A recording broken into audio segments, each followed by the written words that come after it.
وَوَعَدْنَا مُوسَىٰ 30 لیلہ، اور ہم نے موسیٰ سے 30 راتوں کا وعدہ ٹھہرایا۔ وَأَتْمَمْنَاهَا، اور ہم نے اس کو پورا کیا، بِعَشْرٍ، پھر اس کو مکمل کروایا اس وعدے کو، بِعَشْرٍ، 10 کے ساتھ۔ فَتَمَّ مِیقَاتُ رَبِّهِ، تو پھر تمہارے رب کی دی ہوئی مدت پوری ہو گئی، 40 لیلۃ، 40 رات کی۔ وقال موسیٰ لأخیہ، تو حضرت موسیٰ نے اپنے بھائی ہارون، حضرت ہارون علیہ السلام سے کہا، اخلفنی فی قومی، میری قوم کے اندر میری نیابت کرو، نیابت کے فرائض ادا کیجئے، وَأَصْلِحْ، اور آپ اصلاح کرتے رہیے، وَلَا تَتَّبِعْ سَبِيلَ الْمُفْسِدِينَ، اور فساد کرنے والوں کے راستے کے پیچھے مت چلنا۔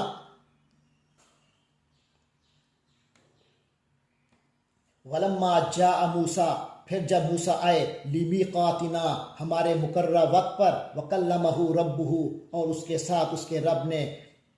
کلام کیا، اور ان کا رب ان سے ہم کلام ہوا۔ قال رب ارنی، حضرت موسیٰ نے عرض کی، رب ارنی، اے میرے پروردگار مجھے دیدار کرا، انظر الیک، کہ میں آپ کو دیکھ لوں۔ قال لن ترانی، اللہ نے فرمایا، لن ترانی، تم ہرگز مجھے نہیں دیکھ سکو گے،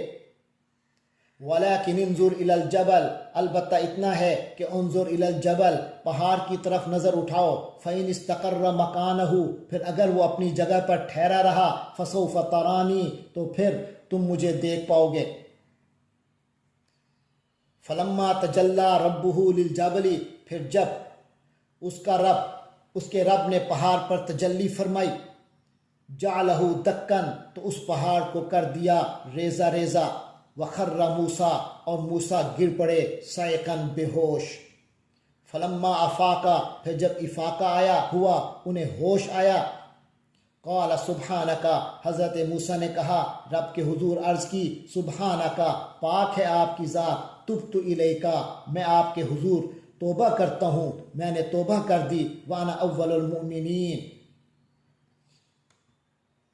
یعنی میں نے توبہ کر دی آپ کی اس بات پر کہ دنیا میں کوئی آپ کو نہیں دیکھ سکتا، میں اس بات کو مانتا ہوں، میں جو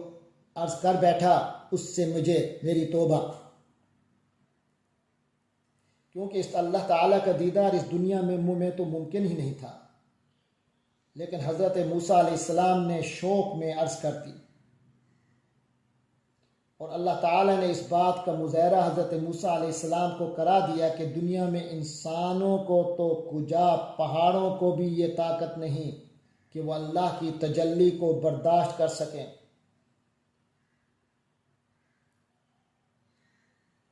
فرمایا، وانا اول المؤمنین، میں سب سے پہلے ایمان لانے والا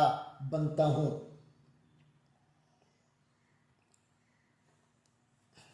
قال یا موسیٰ، اللہ تعالیٰ نے فرمایا، اے موسیٰ، انی اصطفیتک، یقیناً میں نے آپ کو چن لیا ہے، علی الناس، لوگوں پر، برسالاتی، اپنے پیغامات کے لیے، وبکلامی، اور اپنی ہم کلامی کے لیے، فخذ ما آتیتک، تو لیجئے جو میں نے آپ کو دیا، وکن من الشاکرین، اور شکر کرنے والوں میں سے ہو جائیے، وَكَتَبْنَا لَهُ فِي الْأَلْوَاحِ، اور ہم نے لکھ دی، لہو، اس کے لیے، یعنی حضرت موسیٰ علیہ السلام کے لیے، فی الالواح، تختیوں میں، من کل شیء، ہر طرح کی، موعظۃً، نصیحت، وتفصیلا لکل شیء، اور ہر طرح کی تفصیل، یعنی ہر طرح کے احکام کی تفصیل لکھ دی۔ فخذها، اور کہا، خذها، لے لو اس کو، بقوت، مضبوطی سے، قوت کے ساتھ اس کو پکڑ لو، یعنی ان احکام کو مضبوطی سے تھام لو، وَأْمُرْ قَوْمَكَ، اور اپنی قوم کو بھی حکم دو، یأخذوا بِأَحْسَنِهَا، کہ اس کو بہترین صورت پر پکڑیں، یعنی بہترین صورت میں اس کے احکام پر عمل کریں، سأُرِيكُمْ دَارَ الْفَاسِقِينَ، میں عن قریب تم کو نافرمانوں کا گھر دکھا دوں گا۔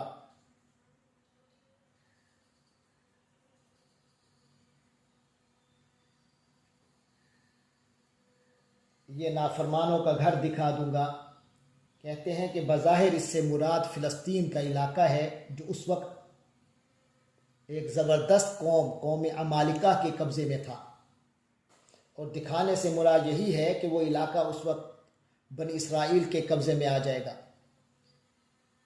جیسا کہ ہمیں معلوم ہے کہ حضرت یوشع اور حضرت سموئیل علیہ السلام کے زمانے میں ہوا۔ لیکن یہاں بعض مفسرین نے نافرمانوں کے گھر کا مطلب دوزخ بتایا ہے، اور مقصد یہ ہے کہ آخرت میں تمہیں نافرمانوں کا یہ انجام دکھا دیا جائے گا کہ جن لوگوں نے ظلم کیے تھے وہ کس برے حال میں ہیں، جو اللہ کی آیات پر جنہوں نے عمل نہیں کیا ان کا ٹھکانہ کیا بنا، یہ آخرت میں نظر آ جائے گا۔ آگے فرمایا سأصرف عن آیاتی الذین یتکبرون فی الارض، میں اپنی نشانیوں کو پھیر دوں گا ان لوگوں سے جو کہ زمین میں یتکبرون فی الارض بغیر الحق، جو زمین میں ناحق تکبر کرتے ہیں، کیونکہ تکبر کرنا کسی کا حق نہیں ہے، یہ اللہ کی رضا ہے، یہ اللہ تبارک و تعالی ہی کی ذات ہے جو متکبر ہے، جس کو کبریائی جس کی شان ہے۔ تو اس کے علاوہ جو بھی تکبر کرے، اپنی کبریائی کا اظہار اور مظاہرہ کرے، یہ ناحق ہے۔ تو فرمایا میں اپنی نشانیوں کو ان لوگوں سے دور رکھوں گا جو زمین میں ناحق تکبر کرتے ہیں، یعنی وہ ان نشانیوں سے فائدہ نہیں اٹھا سکیں گے۔ وَإِن يَرَوْا كُلَّ آیَةٍ، اگر وہ ہر طرح کی نشانی دیکھ بھی لیں، لَا يُؤْمِنُوا بِهَا، تو ان پر ایمان نہیں لائیں گے۔ وَإِن يَرَوْا سَبِيلَ الرُّشْدِ، اگر انہیں ہدایت کا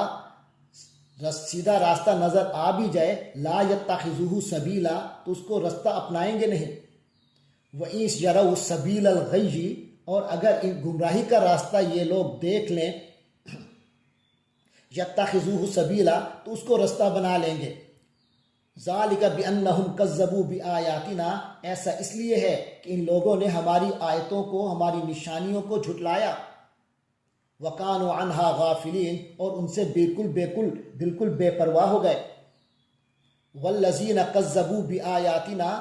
اور جن لوگوں نے ہماری آیتوں کو، نشانیوں کو جھٹلایا، وَلِقَاءِ الْآخِرَةِ، اور آخرت کی ملاقات کو، حَبِطَتْ أَعْمَالُهُمْ، ان کے اعمال غارت ہو گئے۔ یعنی جن لوگوں نے ہماری نشانیوں کو اور آخرت کا جو اللہ کے ہاں حاضری ہے اس کو جھٹلا دیا، ان لوگوں کے اعمال غارت ہو گئے، ان کا کوئی عمل ان کو فائدہ نہیں دے گا۔ هَلْ يُجْزَوْنَ إِلَّا مَا كَانُوا يَعْمَلُونَ، اور ان کو هَلْ يُجْزَوْنَ، کیا ان کو بدلہ دیا جائے گا، الا سوائے اس کے، مَا كَانُوا يَعْمَلُونَ، جو وہ کرتے رہے تھے،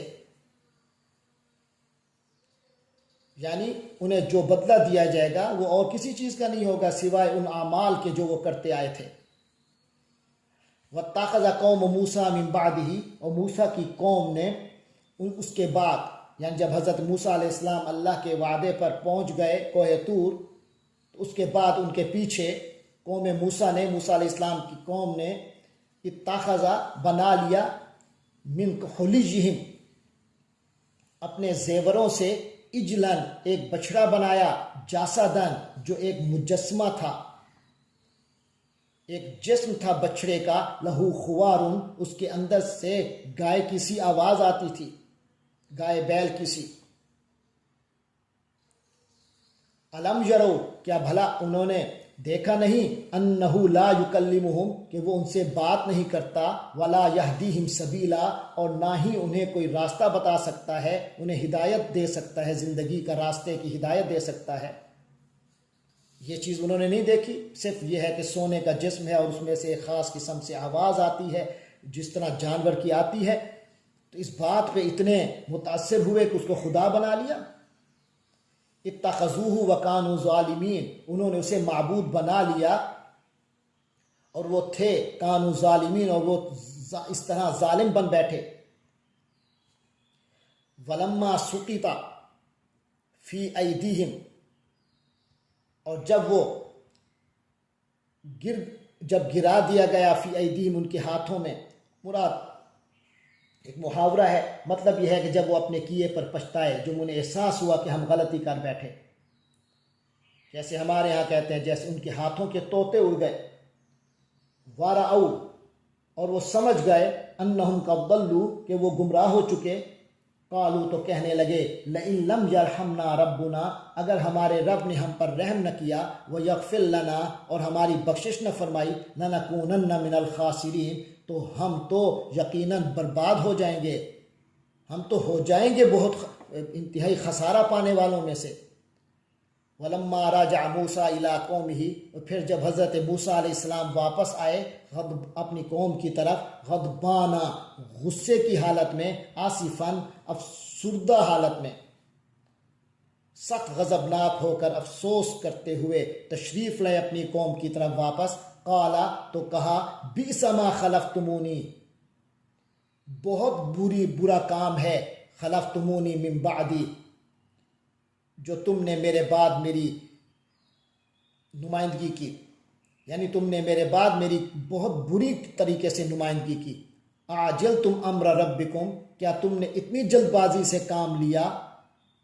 کہ اپنے رب کے حکم کا بھی انتظار نہیں کیا. وَأَلْقَى الْأَلْوَاحَ حضرت موسیٰ علیہ السلام نے یہ کہہ کر أَلْقَى الْأَلْوَاحَ تختیاں پھینک دی. وَأَخَذَ بِرَأْسِ أَخِيهِ اور اپنے بھائی یعنی حضرت ہارون علیہ السلام کا سر پکڑ لیا. یجرہ الیہ ان کا سر پکڑ کر اپنی طرف کھینچنے لگے، ان کو اپنی طرف کھینچنے لگے. قال ابن امہ وہ بولے، حضرت ہارون نے عرض کی ابن امہ اے میری ماں کے بیٹے یعنی ماں شریک بھائی. ان القوم استضعفونی یقین جانیے کہ القوم استضعفونی میری کہ قوم نے مجھے کمزور سمجھا. وقادو یقتلوننی اور قریب تھا کہ وہ مجھے قتل ہی کر دیتے. فلا تشمت بی الاعداء اب آپ دشمنوں کو مجھ پر ہنسنے کا موقع نہ دیجیے. ولا تجعلنی مع القوم الظالمین اور مجھے ان ظالم لوگوں میں شمار نہ کیجیے، میرا معاملہ ان جیسا نہ کیجیے. قال حضرت موسیٰ نے عرض کی رب کے حضور رب اغفر لی میرے پروردگار مجھے بخش دیجئے، والی اخی اور میرے بھائی کو بھی، مجھے اور میرے بھائی کو بخش دیجئے. وادخلنا فی رحمتک اور ہمیں اپنی رحمت میں داخل کر دیجئے. وانت ارحم الراحمین اے اللہ آپ تو تمام رحم کرنے والوں سے بڑھ کر رحم کرنے والے ہیں.